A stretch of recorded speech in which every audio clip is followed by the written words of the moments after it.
The two witches stopped dead and glared at each other. "How dare you copy my hat?" cried Heckie. "How dare you copy my hat?" Dora roared, sticking out her jaw. "I chose this hat first. I'm an animal witch. It's my right to wear a hat of living snakes." "Oh, really? I suppose you've heard of my great-great-great-grandmother who was a gorgon and had serpents growing from her scalp. It is my right to wear living snakes." But showing off about your relatives never works. Heckie only became angrier. "The only thing you've got a right to wear on your head is a bucket," she shrieked. Soon the witches were throwing all sorts of insults at each other. From shouting at each other, the witches went on to tug at each other's hats. Dora tugged a ribbon snake out of Heckie's brim and hung it on a laurel bush. Heckie pulled at the end of Dora's black mamba and undid the bow. And all the time they screamed at each other as though they were spoilt little brats, not respectable middle-aged witches.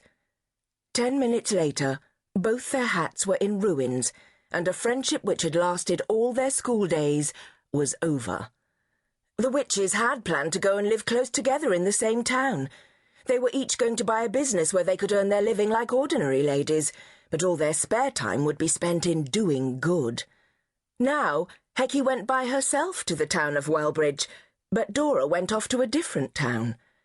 It was without her best friend, therefore, that Heckie began to try and make the world a better place. It was a boy called Daniel who found out that a witch had come to live in Wellbridge.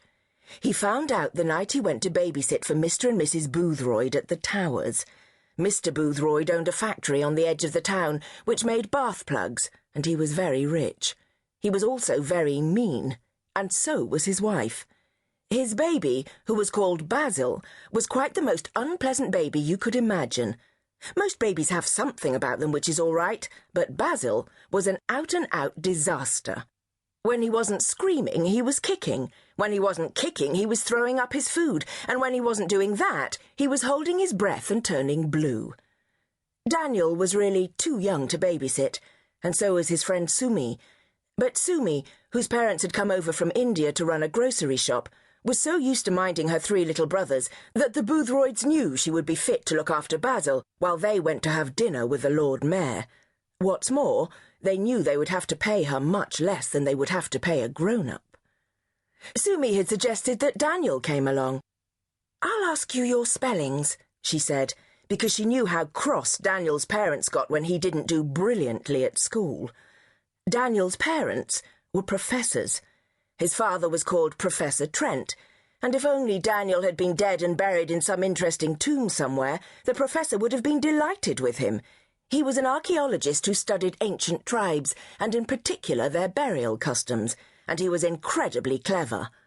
But Daniel wasn't mummified or covered in clay, so the professor didn't have much time for him.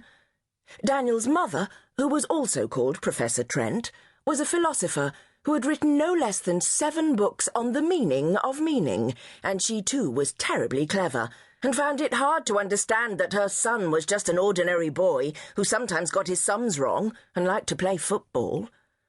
The house they lived in was tall and grey and rather dismal, and looked out across the river to the university where both the professors worked. Often when Daniel came home from school, there was nobody there, just a note propped against the teapot telling him what to unfreeze for supper and not to forget to do his piano practice. When you know you're a disappointment to your parents, your school friends become very important. Fortunately, Daniel had plenty of these. There was Joe, whose father was a keeper in the Wellbridge Zoo, and Henry, whose mother worked as a chambermaid in the Queen's Hotel, and there was Sumi, who was so gentle and so clever. And because it was Sumi who asked him, Daniel went along to babysit at the Towers. The Boothroyds had been quite old when Basil was born, and they dressed him like babies were dressed years ago. He slept in a cot with a muslin canopy and blue bows. His pillow was edged with lace, and he had a silken quilt. And there he sat, in a long white nightdress, steaming away like a red and angry boil. The Boothroyds left. Sumi and Daniel settled down, and Sumi took out the list of spellings.